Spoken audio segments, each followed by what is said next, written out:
Bonjour Louise Racicot. Bonjour Normand. Vous n'avez pas besoin de présentation parce que tout le monde vous connaît comme reporter à l'émission Jour le jour, mais votre sujet a peut-être besoin de présentation. Vous allez nous parler aujourd'hui de graffiti et on pourrait peut-être, Louise, commencer par définir ce que sont des graffitis parce que je pense qu'il y a bien des interprétations. Oui, je pense que ça dépend à qui on pose la question. Parce que si on pose la question au graffitiste, il dira que le graffiti, pour lui, c'est son droit à la libre expression. Oui. Par contre, si on pose la question à la majorité des gens, c'est peut-être considéré comme un acte de vandalisme. Vous savez que dans le métro de Montréal, ils sont obligés de payer 75 000 par année pour employer 2 personnes à temps plein pour nettoyer les murs et aussi pour payer les produits qui sont nécessaires. Puis, finalement, ça implique des coûts là, dans le métro, mais ça implique des coûts partout. Si, par exemple, les graffitistes se servent de canettes de peinture pour peinturer un beau mur qui est vierge, il faut le décaper. Oui, puis je pense que même, bon, je reviens au métro parce qu'ils ont été obligés cette année d'utiliser une nouvelle technique de jet de sable. C'était la première fois qu'ils devaient faire ça, compte tenu du nombre croissant de graffitis. Puis un autre coup qu'on connaît aussi, c'était à la CECM. Les graffitis sont considérés comme des actes de vandalisme. Ils font partie d'un ensemble d'actes qui sont commis et cet ensemble d'actes coûte 3 millions par année. Alors, quelles sont les raisons d'être des graffitis, Louise? Il y a peut-être 3 raisons qu'on peut retenir. Les graffiteurs ou les graffitistes vont faire des graffitis pour choquer, pour agresser, puis aussi pour performer. Ils vont aussi le faire pour défier la loi, parce que de faire un graffiti, c'est un geste qui est interdit. Bien, si c'est un geste qui est interdit, justement, qu'est-ce qui arrive à ceux qui se font prendre? Ils sont assez chanceux parce qu'ils se font rarement prendre. D'abord, les gens ne les rapportent pas et c'est assez difficile de prendre quelqu'un qui fait un geste spontané. Par contre, s'il se fait prendre, il peut être accusé de méfaits public, ou il peut être aussi poursuivi pour dommages. Et à ce moment-là, il aura à payer pour les dommages qu'il a causés. Juste une petite chose, dans les écoles, quand les jeunes sont pris, ils doivent payer en partie ou en totalité le dommage qui a été fait, ou on leur demande d'effectuer un travail communautaire pour réparer le délit. Là, vous parlez des jeunes, Louise. Moi, j'ai l'impression qu'il n'y a pas rien que les jeunes qui font ça, qu'il doit y avoir des plus vieux, qu'il doit y avoir des hommes, des femmes, enfin, un peu tout le monde qui fait les graffitis. Oui, les graffitistes ont de 9 ans à 100 ans. À 100 ans? Je pense que tout le monde qui peut écrire peut devenir un jour graffitiste. Ouais. Mais ce qui distingue les hommes et les femmes, parce que les jeunes, ils vont surtout écrire, vont montrer leur frustration quant aux parents, quant à l'éducation. Dans le métro de New York, les jeunes vont marquer leur nom pour dire qu'ils existent. C'est juste pour prouver à la société qu'ils existent, donc ils écrivent leur nom. Pour ce qui est des adultes, la distinction qui peut se faire entre les hommes et les femmes, bon, les scientifiques n'ont pas tellement poussé leurs études, mais il y a des petites choses qui se sont dégagées. Alors, Louise, on doit passer à votre film. Ah bon? Vous avez tourné un film. Oui. Et vous nous montrez dans ce film-là un graffitiste qui, lui, a évolué. Oui, il a commencé à faire des graffitis à l'âge de 13 ans sur les murs de son école et maintenant, voilà, on va voir... C'est devenu un art secondaire pour lui. Voyons ce que ça donne.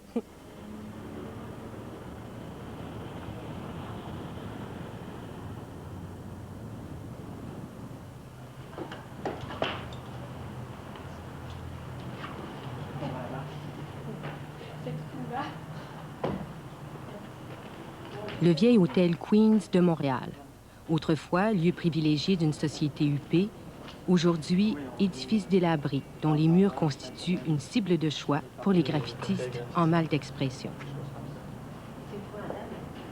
Pourquoi est-ce que tu fais ça, des graffitis? Est-ce que c'est pour performer ou... Pour moi, ce que c'est, puis ça peut ne pas être ça nécessairement pour tous les graffitistes, là, mais pour moi, ce que c'est le graffiti, c'est surtout, d'abord, moi, je fais de la peinture en atelier. J'essaie de vivre de la peinture et de ce milieu-là. C'est un peu pour me sortir justement de l'atelier, de rester en contact avec la réalité des jeunes, des gens de mon milieu. Ensuite de ça, c'est un défoulement, c'est certain. Ça fait un peu partie de mes loisirs aussi. J'ai l'impression que même toute ma vie, je veux faire du graffiti. C'est un moyen de communiquer directement à la masse. C'est pas comme la peinture où on expose dans des galeries, où on parle à certaines formes d'élite ou un milieu qui est quand même pas fermé, mais assez restreint. Alors, c'est une façon de m'exprimer, de communiquer directement avec la masse. Tous ceux qui ne côtoient pas nécessairement les galeries et qui ne sont pas toujours prêts à recevoir un message.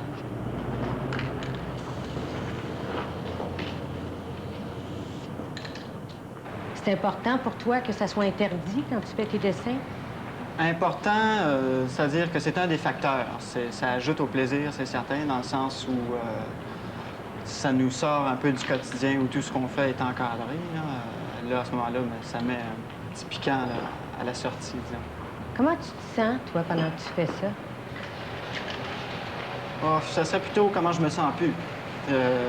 On oublie pas nos problèmes, là, comme on pourrait dire le cliché de l'alcool pour oublier. C'est pas vraiment pour oublier, c'est un peu une détente. On se sent bien. C'est une façon de s'exprimer.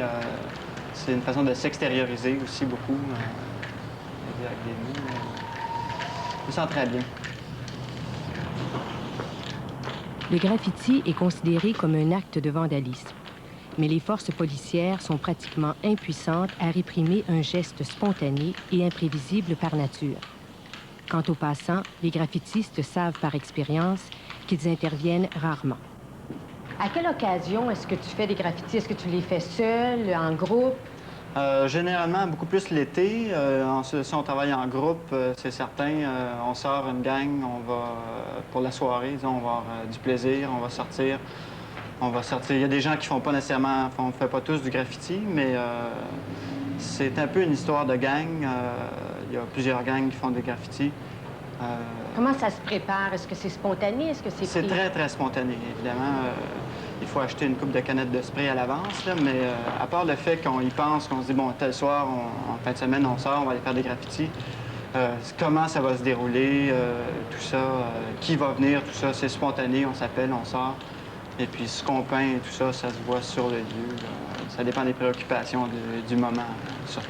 Tu dis on achète des canettes de spray. Est-ce que vous achetez des canettes de bière en même temps? Est-ce qu'il y a tout un contexte autour de ça? Oui. Quand je disais que c'est pour le fun, pour le plaisir, là, il y a évidemment la bière qui rentre en ligne de compte. On sort, ça peut ressembler un peu à un party. Souvent, d'ailleurs, on appelle ça des cocktail party graffiti. Au lieu de se retrouver peut-être dans un appartement à l'intérieur ou dans des clubs, ce qui coûte très cher, on sort en groupe et puis on essaie de s'amuser le plus tard possible et le mieux possible. Dans une société dépersonnalisée où les individus sont de plus en plus isolés, chacun cherche à s'exprimer. Les graffitis, qu'ils soient féministes, imaginatifs, obscènes ou politiques, sont les reflets nécessaires, disent les graffitistes, des angoisses de notre temps. Chaque graffiti aurait un sens et un fondement.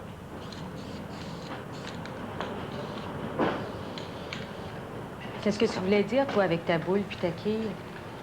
J'ai toujours eu un peu de difficulté à expliquer directement ce qu'une toile veut dire. Si je le fais avec des images, c'est justement parce qu'avec des mots, j'ai un peu plus de difficulté. C'est certain que dans une image comme celle-là, on retrouve un peu le thème des Soviétiques et puis aussi mélangé avec un thème de jeu de quilles. Et c'est un peu une satire, un peu de la politique de nos jours, là, qui, à fin de compte, c'est un gros jeu. C'est plutôt drôle. Plus ça va, plus c'est un drôle tragique, là, mais c'est qu'il ne faut plus prendre ça trop au sérieux maintenant parce que de toute façon, c'est trop avancé.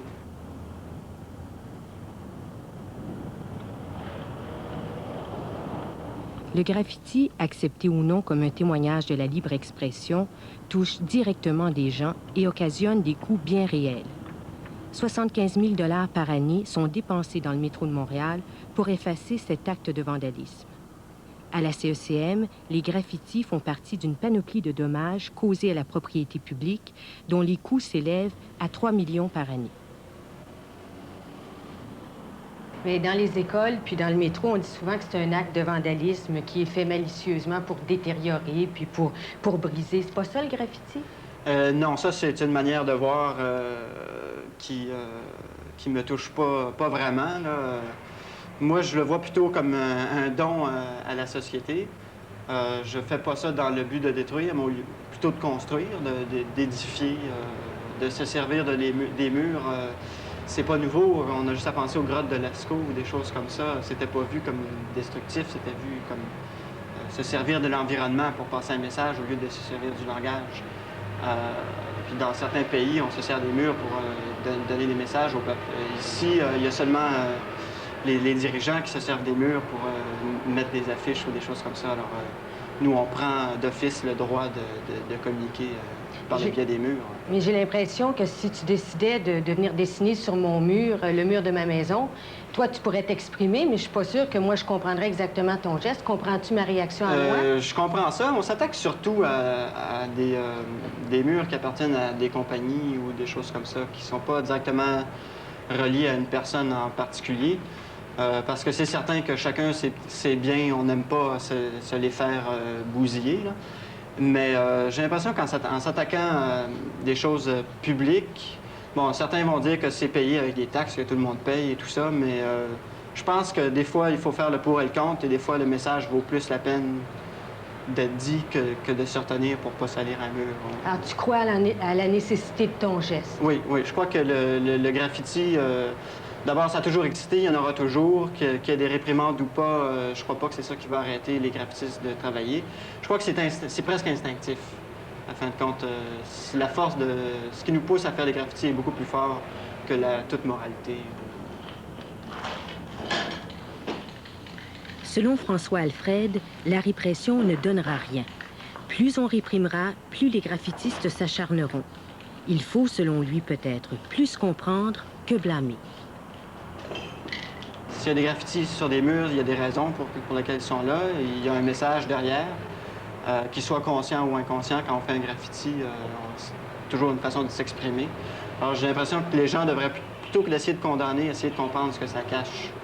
Et puis d'aller plus profond là-dedans.